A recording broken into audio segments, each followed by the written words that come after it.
पुण्यात्माओं, 3 स्थितियों में परमात्मा आज हमारे सामने है, अपने आप को छुपाते हुए। आज अगर मैटर चल पड़ा है तो परमेश्वर इसी पे लाइव साध संगति होगी आज, क्योंकि साध संगतियों का मतलब ही ये है, इन साध संगतियों के माध्यम से गुरुदेव ने हमें आदेश ही ये दे रखा है कि बेटा मेरे आने से पहले पहले मुझे परमात्मा के रूप में स्वीकार कर लोगे तो तुम्हारा मोक्ष निश्चित है, अन्यथा नहीं है, चाहे कितनी भी कोशिश कर लेना। हमें गुरुदेव के सत्संग उनके रहते थे सहते समझ में आए कि नहीं आए? नहीं। किसी के समझ में आए? बरवाला में जाते थे, यहां से सुनते थे, यहां से गुरुदेव सत्संगों के माध्यम से क्या समझाना चाह रहे थे, वो गुरुदेव के दूर जाने के बाद आज समझ में आ रहे हैं, और वो भी साध संगतियों से जुड़ने के, कि परमात्मा ये जो सुना रहे कथा, इसका मतलब क्या है, इस कहानी का मतलब क्या है। क्योंकि तत्वदर्शी संत के सत्संग इतने आसान, गुरुदेव ने क्या कहा कि परमात्मा कथा क्या सुना रहे हैं और उस कथा के माध्यम से समझाना। बंदी छोड़ की वाणी के अंदर वो रहस्य छुपा हुआ है जो कि आम भक्त आम संत के बस की बात नहीं कि इसमें से वो रहस्य को निकाल सके। उनकी अपनी कृपा जिस पर हो जाती है वही इस बात को ढूंढ सकता है कि सतगुरु महाराज इस वाणी के माध्यम से हमें क्या समझाना चाहते हैं। कथा कोई सुना रहे हैं और उसके अंदर समझा कोई और बात रही है। कथा क्या सुना रहे हैं और उस कथा के माध्यम से समझा कोई, इसका मतलब गुरुदेव के सत्संग उतने सीधे नहीं है जितने हम समझ रहे हैं। एक एक शब्द का, क्योंकि परमेश्वर का कोई भी शब्द अनायास नहीं होता, बेमतलब नहीं होता। हमें समझ में नहीं आ रहा, वो एक बात अलग है। एक भाई ने सवाल किया था किसी साथ संगति में कि भगत जी नित्य नियम में एक वाणी आती है, कहता हूं कई जात हूं, कहूं बजा के ढोल, श्वास जो खाली जात है 3 लोक का। गुरुजी इस वाणी को क्यों नहीं बोलते? ये नित्य नियम में लिखी हुई है, लेकिन गुरुजी बोलते नहीं, इससे आगे की वाणी बोलते हैं। ये सवाल आज से पहले किसी ने नहीं उठाया, उस भाई ने उठाया। किस समय उठाया? जब परमेश्वर ने सवाल का जवाब देने के लिए किसी को पहले तैयार कर दिया। साध संगति। पुण्यात्माओं, क्या कहा अभी परमात्मा ने कि अगर तुम जब तक गुरु को अपने जैसा मानुष मानोगे तुम्हारे अंदर कभी भी दोष आ। ये वाणी परमेश्वर ने जानबूझ के छोड़ी है, ये जानबूझ के छोटी हम सबकी परीक्षा के लिए कि मेरी संगत मुझे क्या समझती है। एक साधारण सा संत समझती है, अपना एक गुरु समझती है, या मुझे परमात्मा समझती है। जब ये वाणी छूटेगी तो कुछ दिन तो भगत चुप रहेगा, फिर किसी से कहेगा यार ये गुरुजी ने वाणी क्यों छोड़ दी, तो मंद बुद्धि क्या कहेगा कि गुरुजी भूल गए होंगे, अरे गुरुजी को याद नहीं हुआ होगा, भूल गए होंगे, आगे चले गए होंगे। फैल। परमात्मा भूल सकता है कोई चीज? अगर परमात्मा मान लिया तो भूल सकता है? यह परीक्षा है कि तुम अपने गुरु को क्या समझ रहे हो। तुम अपने गुरु को भुलक्कड़ समझ रहे हो या फिर परमात्मा समझ रहे हो। यह हमारी परीक्षा के लिए छोड़ी है परमात्मा ने यह वाणी। भूला नहीं है, फालतू में नहीं लिखी है। अब इस बात को समझाने के लिए देखो परमेश्वर और दया करेंगे, आपको कितना अच्छे से समझ में आएगा। फिर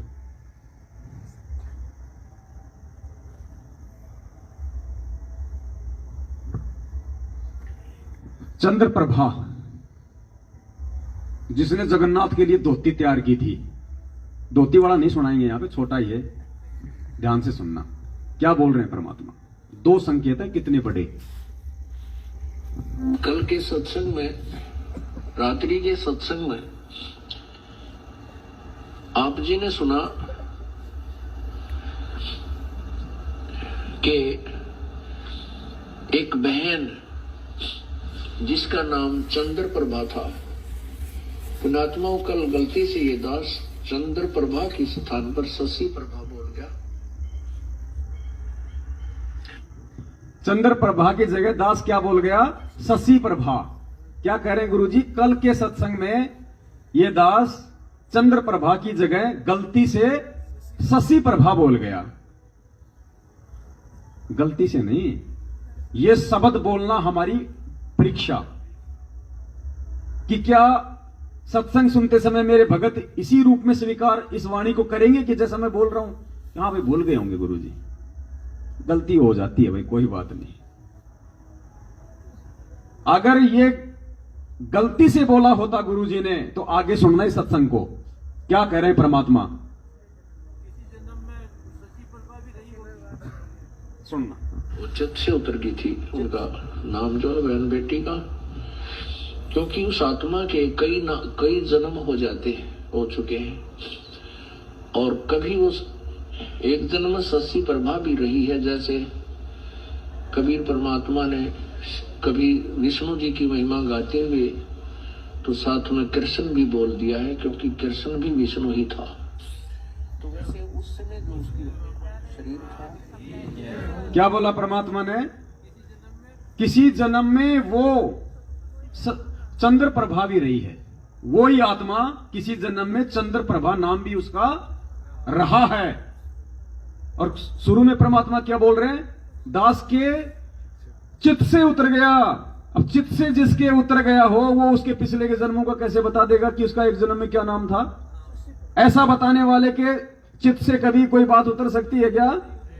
अगर परमात्मा का अगर चित्त थोड़ी देर के लिए भी अगर इधर उधर हो गए तो ब्रह्मांड टूट टूट के नीचे, ये परमेश्वर की शब्द शक्ति से तो घूम रहे हैं सारे खंड पिंड ब्रह्मांड।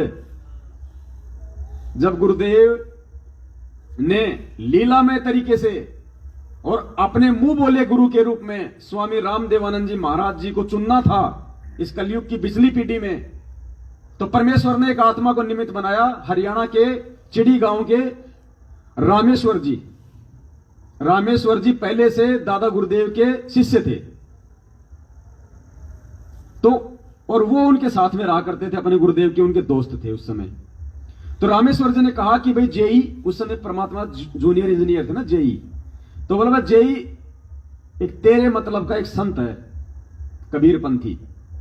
तो गुरुदेव ने कहा कि भाई चल, परमात्मा तो समय का इंतजार कर रहे थे, बोल भाई तेरे मतलब का है, बोल चलो। गए, हो गई नाम दीक्षा, सारा काम हो गया 17 फरवरी 1988 को। अब दादा गुरुदेव की उस समय काफी उम्र हो गई थी, और आध्यात्मिक जीवन का गुरुदेव ने एक नियम बताया कि जहां पे गुरु शिष्य का संबंध होगा वहां पे एग्जाम परीक्षा होगी। गुरु शिष्य चाहे सांसारिक जीवन में हो चाहे आध्यात्मिक जीवन में, वहां परीक्षा 650 साल पहले ली परमात्मा ने। और जब जब परमात्मा आता है, जब जब अपने उस शिष्य बनाता है, सबकी परीक्षा लेता है। तो दादा गुरुदेव जी काफी साल के हो गए, वृद्ध हो गए, 100 पता नहीं 4 या 5 साल के बताए गुरुदेव ने। और पंजाब के एक से एक बढ़ के सेठ उनके भगत थे, और पता नहीं 9 लाख की संगत बताई परमात्मा ने उनकी, 9 लाख की संगत हो गई थी। अब उनको भी लेनी थी परीक्षा। तो दादा गुरुदेव ने क्या किया, एक लीला की। गुरुजी ने बताया कि दादा गुरुदेव ने, हमारे दादा गुरुदेव ने, स्वामी रामदेवानंद जी महाराज जी ने एक मतलब बीमारी की भूमिका की, रोल किया। अपने आप उन्होंने वो दस्त लगा लिए, दस्त लग गए। आप दिन में 4 बार 5 बार 6 बार बार बार जैसे ही बाथरूम से आए, अरे भाई, अरे बाथरूम तो मैं गया नहीं, कहां है बाथरूम? अजी महाराज जी आओ आओ, ये रहा। वापस आए, हाथ धोए, अरे हाथ तो तुमने मेरे धुलाए नहीं। मतलब ऐसी लीला की उन्होंने, और वो लीला परमात्मा ने 6 महीने कर दी। दादा गुरुदेव ने 6 महीने वो लीला कर दी। दिन में 5 बार फ्रेश हुए, फिर आए, अरे तुमने हाथ धुलाए नहीं, जबकि हाथ धो लिए। तो संगत में खुसर फुसर शुरू हो गई कि भाई दादा गुरुदेव का दिमाग खराब हो गया, और भाई उम्र भी बहुत ज्यादा हो गई। तो शिष्य इधर उधर होने लग गए, कोई और कहीं जाने लग गया, कोई कहीं जाने लग गया कि भाई देखो उम्र का भी होता है, दिमाग खराब हो गया। अब ये बात कानों में पढ़ते पढ़ते उस रामेश्वर की पड़ गई। और रामेश्वर आए एक दिन अपने गुरुदेव के पास और कहा भाई जय। बोले हाँ। बोले यार एक बात बताऊं। बोले बता भाई। बोले यार आपका क्या विचार है। बोले किस चीज का विचार। बोले यार ये सभी बोले इधर उधर जाने लग रहे हैं। बोले कोई कहीं जा रहा है, कोई दूसरे पंथ में जा रहा है। तो गुरुदेव ने कहा कि मैंने उसकी बात पे ध्यान नहीं दिया, टाल मटोल कर दिया। 15-20 दिन बाद फिर आया वो रामेश्वर जी। बोले बस यही आपको कुछ बात कही थी, दिमाग में डाली कि नहीं डाली। बोले क्या। अरे बोले यार सभी बोले छोड़ छाड़ के जा रहे हैं और बोले गुरुदेव का तो दिमाग हो गया खराब। अब इतनी बात जब उन्होंने कही परमेश्वर को तो गुरुदेव ने कहा अरे नालायक कम बकत, अरे ये शब्द बोलने से पहले कि गुरुदेव का दिमाग खराब हो गया तेरी जीभ में कीड़े क्यों नहीं पड़ गए नालायक। अरे गुरु यानी भगवान, और नालायक अगर भगवान का दिमाग खराब हो जाएगा तो ये खंड पिरमंड ब्रह्मांड टूट टूट के नीचे गिर जाएंगे। नालायक तेरे मुंह से शब्द कैसे निकल गए, तेरी जुबान में कीड़े क्यों नहीं पड़ गए अपने गुरुदेव के विषय में ये शब्द बोलने से पहले। और गुरुदेव ने कहा कि नालायक पो पाटी पकड़ा भया और जागी जिया जून, सब काहू को देत है वो चोट समाना चून। अरे वो गुरुदेव, वो भगवान, मतलब गुरुदेव की महिमा को आगे रखा परमात्मा ने आप और हमारे लिए, ताकि मेरे विषय में भी तुम्हारे यही विचार होने चाहिए कि नालायक जो भगवान चींटी को कण और हाथी को मण देता है, नालायक उसका दिमाग खराब हो जाएगा तो सृष्टि खंड भंड हो जाएगी। तेरे मुंह से शब्द कैसे निकल गए, माफी मांग जाके भगवान से, वरना धरती पे ठिकाना नहीं है। तो वो परीक्षा थी और उस परीक्षा में केवल अकेले परमात्मा ही छटे। तो आप और हम उसी परमपिता परमेश्वर सतगुरु रामपाल जी भगवान के बच्चे, उनके शिष्य, तो हमारी परीक्षा ना हो ऐसा तो हो ही नहीं सकता। तो आज आप और हमारी ये परीक्षा चल रही है। आज आप और हमारी मैटर क्या था भगत जी। इससे पहले अपन कौन से पॉइंट पे थे, कौन सा वीडियो निकाल रहा था मैं। मेरा पीटी ऐसे कुछ था। हाँ नहीं सिंदूर तो हो गया। नहीं ऐसे पीटी ऐसे कुछ था। पीटी भी हो गई। अरे यार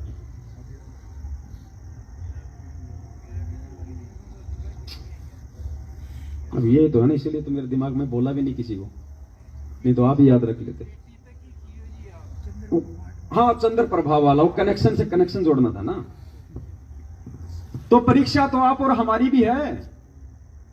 तो कुछ परीक्षाएं तो परमात्मा सत्संग करते करते ले लेता है कि दास के चित्त से निकल गई। कल दास ने गलती से चंद्र प्रभा की जगह शशि प्रभा की जगह चंद्र प्रभा बोल दिया, दास के चित्त से बात निकल गई और फिर तुरंत कह दिया कि एक जन्म में वो चंद्र प्रभा भी। तो चित्त से कैसे निकल गई भाई, आप बता दो ना, आप पिछले जन्म में क्या थे। तो ये हमारी परीक्षा होती है कि ऐसे समय में हम अपने गुरुदेव भगवान के विषय में क्या सोचते हैं, अपने गुरु के विषय में क्या सोचते हैं। परमात्मा ने कहा कि ये मत सोचना कि मैं गुरु के विषय में सोच रहा हूं, ये भूल मत करना। गुरुदेव ने कहा कि कोई भी चिंतन मनन करते समय अपने गुरुदेव के विषय में ये मत सोचना कि मैं गुरु जी के विषय में सोच रहा हूं, ये सोचना कि मैं परमात्मा के विषय में क्या सोच रहा हूं।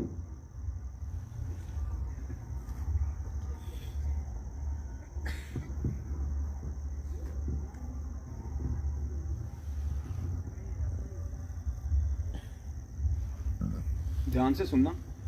इसी प्रकार ये भक्ति आध्यात्मिक परमात्मा प्राप्ति रूपी जो प्रश्न है, ये क्वेश्चन है, ये क्वेश्चन है, इसको हल करने के लिए, इसको सोल्व करने के लिए आपने इस दास को भगवान मानना पड़ेगा। ध्यान से सुनना।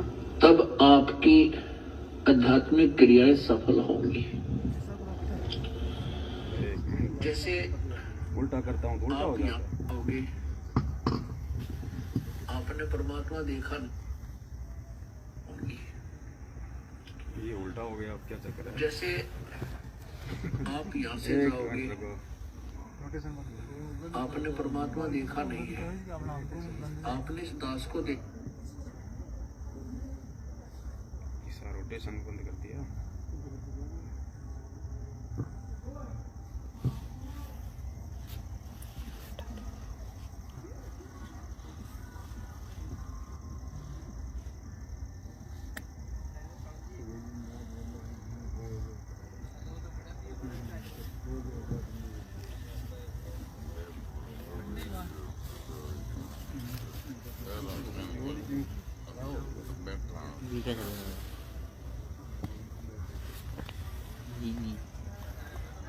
ये तो चल रहा है।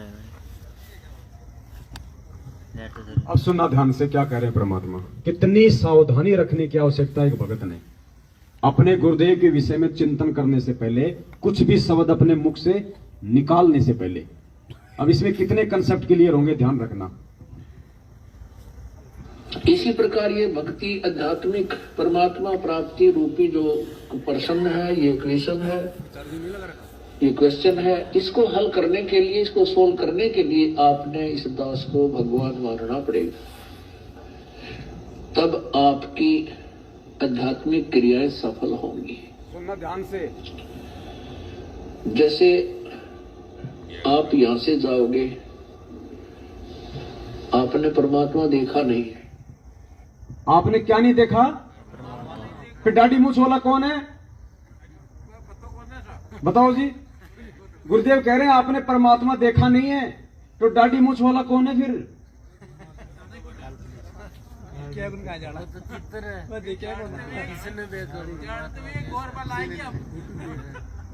यही तो हमारे भ्रम परमात्मा साथ संगति में तोड़ना चाह रहे हैं कि परमात्मा असल में है कौन। गुरुदेव कह रहे हैं आपने परमात्मा देखा नहीं, इसका मतलब जो दाढ़ी मूछ वाली जो फोटो है वो परमेश्वर नहीं है, परमेश्वर का रूप नहीं है, वो एक काल्पनिक फोटो है, हाथ से बनाई हुई है, सपोजिशन है, इमेजिन है। इस सत्संग को ध्यान रखना, इससे पहले और सुनाना पड़ेगा। देख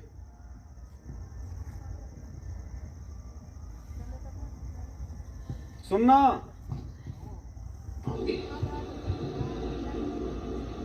पुण्यात्माओं, अब तो ये दास बैठा है, यदि यहाँ परमात्मा इसी मानव शरीर तो है ही उनका, क्योंकि बनारस में 120 वर्ष रहे, और अब भी वो आ जाते। जो हम चित्र देखते हैं प्रभु का, ऐसा चित्र नहीं है। तो फिर कैसा चित्र है?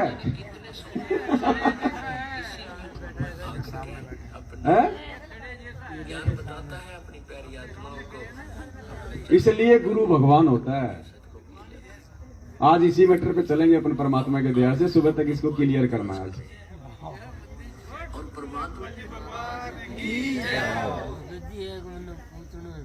अभी चुप रहो भाई, अभी थोड़ा सा लोहा गर्म है, अब थोड़ा मारना पड़ेगा। कोई दिक्कत नहीं, परमात्मा करवा देंगे, थोड़ा सा शांत रहो बस। परमात्मा ने क्या कहा इस अगले वीडियो में जो आप सुनने जा रहे हो? परमात्मा कहते हैं कि ये जो फोटो है ये तो एक इमेजिन है, काल्पनिक है, सपोजिशन है, यानी माना हुआ है। और फिर गुरुदेव ने क्या कहा कि 650 साल पहले परमात्मा कौन से रूप में आया वो तो आपने देखा नहीं। अब विचार करना है कि 650 साल पहले परमात्मा का रूप हमने नहीं देखा, तो फिर दाढ़ी मूछ वाला रूप किसका है? तो गुरुदेव कहते हैं कि 650 साल पहले परमात्मा जिस रूप में आए वो तो आपने देखा नहीं, और वर्तमान में जिस रूप में आ जाएं उसको आप मानो नहीं। तो बताओ फिर बात कैसे बनेगी? इसका मतलब वर्तमान रूप परमेश्वर का वास्तविक रूप। सुनो, यदि इस दास के स्थान पर आज कबीर परमेश्वर भी आ जाते,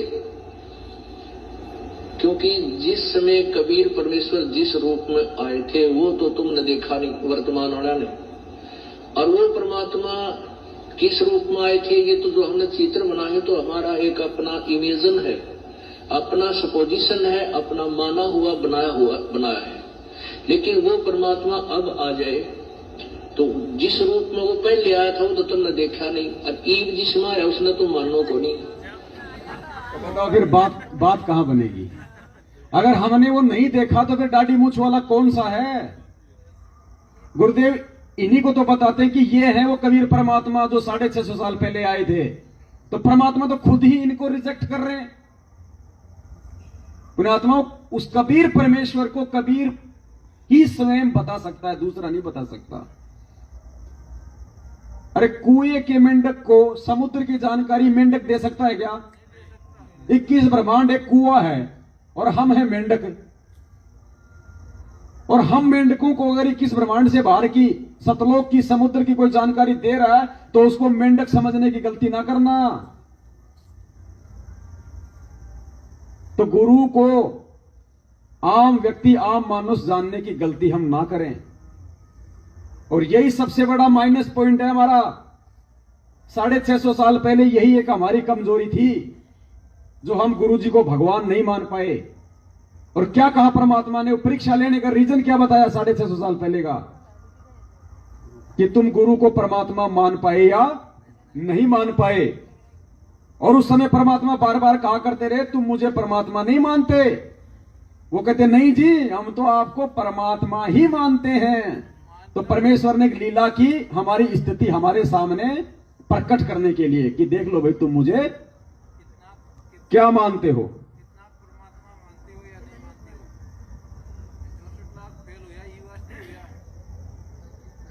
परमात्मा ने ये देखना चाहा कि ये मेरे विचारों को से कितने परिचित हैं। इनके अंदर कुछ दृढ़ता भी है जो ये बोलते हैं कि हम तो मोक्ष चाहते हैं, हम आपके अतिरिक्त किसी को नहीं चाहते हैं, आप हमारे परमात्मा हो, आपसे हमें वो सुख मिले हैं जो हमें कहीं पर भी प्राप्त नहीं हुए थे। ये ऊपरले मन से कह रहे हैं या इनके अंदर भी कोई स्थान है। ये परीक्षा लेने के लिए परमात्मा ने, कबीर परमेश्वर ने एक लीला की थी।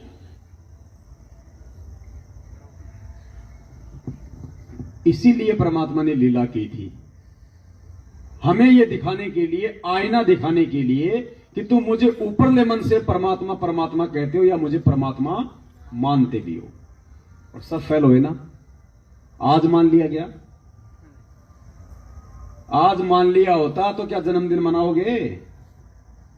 जन्मदिन किसका मनाया जाता है? जीव का, जिसका जन्म होता है। और जिसका जन्म होगा, जो खुद जन्म और मरण में है, वो भाई हमारा क्या मोक्ष कर देगा फिर? गुरुदेव ने दलदल का उदाहरण दिया। सुनना, फिर विचार करना इन सत्संगों पे, साधारण नहीं है ये। गुरुदेव ने कहा यदि कोई आदमी दलदल में फंसा हुआ है, उसको कौन बाहर निकाल सकता है? जो दलदल से, वो उसकी कांखों में मोटा सा रस्सा डालेगा और फिर बाहर से। क्या दलदल में फंसा हुआ आदमी दलदल में फंसे हुए आदमी को निकाल सकता है? क्या जो खुद जन्म और मरण में है, क्या हमारा जन्म मरण मेट सकता है? सुनो, विचार करना फिर कौन है गुरुदेव। सत्संग सुनने से आत्मा में एक प्रबल शक्ति आती है, एक जागृति आती है। इसको एक विशेष प्रेरणा होती है कि सचमुच ये कर क्या रहे हैं हम, क्या कर रहे हैं हम। ठीक है, कुछ हमारी मजबूरियां हैं क्योंकि हम विवश हैं।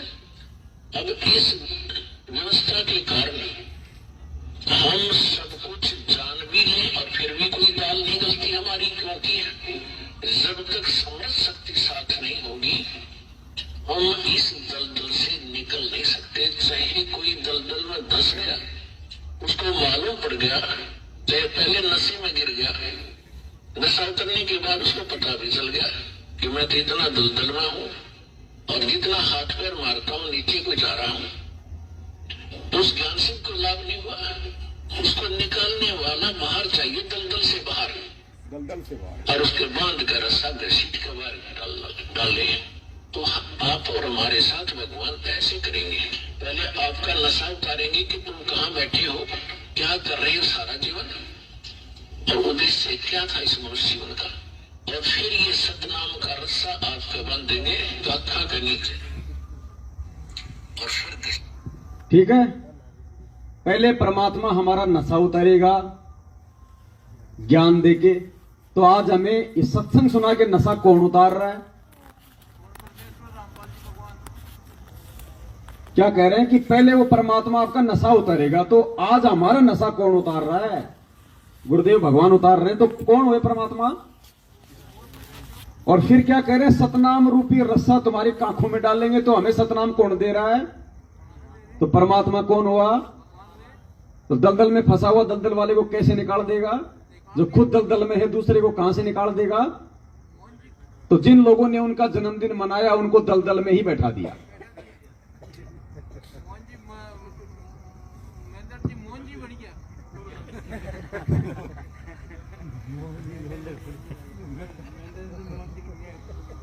देखो छोटे छोटे परमात्मा ने ऐसे संकेत कर दिए और बोल के चुपचाप निकल गए फटाफट। मालिक को पता था समय आने पे पकड़ने वाले पकड़ लेंगे। और गुरुदेव ने कहा था अगर एक आत्मा भी ध्यान से इस ज्ञान को समझ के अगर सही मार्ग पे चल पड़ी तो लाखों को सुलझा देगा। अगर एक व्यक्ति भी ढंग से इस ज्ञान को समझ गया तो लाखों को। गुरुदेव भगवान है हमारे, वो अपने लिए कह रहे हैं। हम तो दो कोटि के जीव, हम क्या सुलझेंगे?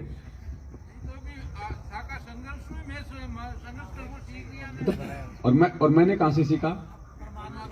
तो फिर कौन हुए बड़े? तो फिर अब मेरा तो नाम ही नहीं आना चाहिए बीच में। फालतू में भगत जी आप भी। अब देखो परमात्मा कितनी आसानी से बोल के चुपचाप निकल रहे हैं, वरना परमात्मा किसी भी पॉइंट पे ढंग से समझाते हैं। ध्यान से सुनना, ज्यादा लंबा नहीं है, मुश्किल से होगा तो 40 सेकंड का। और 2 पॉइंट दे दिए भगवान ने धर्मदास का जिक्र करते हुए कि वो परमात्मा विदे, पहले सुनना ध्यान से। और दूसरा है प्रकट। परमात्मा कह रहे पहले भी थे और आज भी प्रकट हैं, पहले भी विदे थे और आज भी हैं। सुनना। अके नाम कहा नहीं जाई, इसको बोलना नहीं है, इसको बोल के जाप नहीं करना, स्वर्ग से जाप करना है। ये बोल के सुना दिया लेकिन इसका जाप बोल के नहीं होगा, इसलिए अके कहा है। विजय इसलिए कहा इसको कि जैसे परमात्मा का भी शरीर था और धर्मदास का भी शरीर था, लेकिन परमात्मा विजय ही कहा करते, विलक्षण जय थी उनकी, साकार है, थे भी है भी, उस समय प्रकट थे, अब भी है। और उस समय प्रकट थे और अब भी हैं। और विलक्षण देव उस समय थी राज भी। तो इनको हाड़मास का ना मानो, 5 तत्व का खेल परमात्मा ऐसा ही खेलता है। क्या कहा परमात्मा ने? चलो ठीक है भाई, जिसको प्रथम नाम मिला हुआ है वो तो नहीं समझ सकता। सतनाम के बाद ये गलती मत करना गुरु को मानुष मानने की। क्या कहते हैं परमात्मा? हाड़ चाम लहू ना मेरे, कोई जाने सतनाम, तारण तरण अभय पददाता, मैं हूं कबीर। सतनाम मिलने के बाद आठमास का कैसे मान सकते हैं परमात्मा को? कहते हैं जिसको सतनाम मिल गया, यानी जिसको उस स्तर का ज्ञान हो जाएगा, वो समझ जाएगा कि मेरा गुरुदेव भगवान कौन है। अरे संध्या आरती के लास्ट में कौन सा शब्द गाते हैं? मेरे गुरुदेव भगवान दियो काट काल की फांसी। सबसे पहले तो हम गुरुदेव को क्या कह रहे हैं? भगवान। और सबसे पहली जो कड़ी है उसमें क्या कहते हैं? अवगुण किए घनेरे फिर भी भले बुरे हम तेरे, और दास को जान के निपट नादान मोहे बख्श दियो अविनाशी। तो अविनाशी जन्म मरण में होता है क्या? उसका जन्मदिन मनाओगे क्या? तो बताओ फिर क्या है भाई?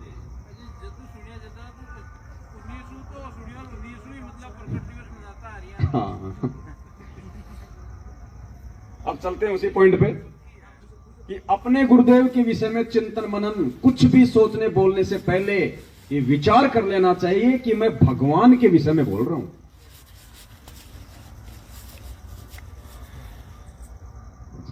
इसी प्रकार ये भक्ति आध्यात्मिक परमात्मा प्राप्ति रूपी जो प्रश्न है, ये क्वेश्चन है, ये क्वेश्चन है, इसको हल करने के लिए, इसको सोल्व करने के लिए आपने इस दास को भगवान मानना पड़ेगा। तब आपकी आध्यात्मिक क्रियाएं सफल होंगी। जैसे आप यहां से जाओगे, आपने परमात्मा देखा नहीं है, आपने इस दास को देखा है, वो परमेश्वर इस दास का रूप धारण करके आपके समक्ष वहां खड़ा होगा। अब जैसा जिसका व्यवहार इस दास के प्रति यहां है वो वैसा ही करेगा।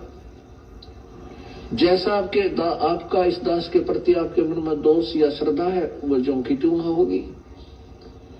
जब आपकी वहां एक बार फिर जो है पछोड़ लाओगा परमात्मा, आपके पास भक्ति धन भी है, आपके अंदर गुरु जी के प्रति वह श्रद्धा नहीं है जितनी भगवान के प्रति होनी चाहिए, तो भी आप वहां से रिजेक्टेड हो जाओगे त्रिकुटी के ऊपर। पुण्यात्मा, ये आपको रिहर्सल कराई जा रही है आपसे, और आपने इस रिहर्सल में इस दास को प्रभु मानकर व्यवहार करना है, परमात्मा जानकर हर तरह की क्रिया करनी है, बोलते समय, चालते समय। अंदर में कोई विशेष गुरु जी के विषय में विवेचन करते समय आपने ये जानना पड़ेगा कि जैसे हम भगवान के बारे में सोच रहे हैं, आपने ये विचार करना चाहिए कि हम गुरु जी के बारे में क्या सोच रहे हैं। नहीं, हम भगवान के बारे में सोच रहे हैं।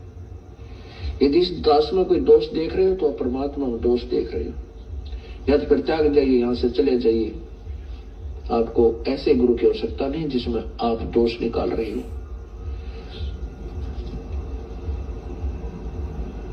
हम इसी प्रकार परमात्मा को प्राप्त कर सकते हैं। गुरु मानुष कर जानते ते नर कहिए अंधे, ओए दुखी संसार में आग काल के फंद। अगर ये सतगुरु रामपाल जी भगवान उसी डाडी मूछ वाले रूप में आज हिसार जेल में बैठे होते तो क्या मैनेजमेंट वाले जन्मदिन मनाते? और मनाया दिया, इसका मतलब उनको परमात्मा, और बिना गुरु को परमात्मा माने बिना मोक्ष 101% नहीं हो सकता। 650 साल पहले जो गलती की थी वो आज ना करें, इसके लिए भगवान ने हमारे को शिक्षा और साध संगति दी है।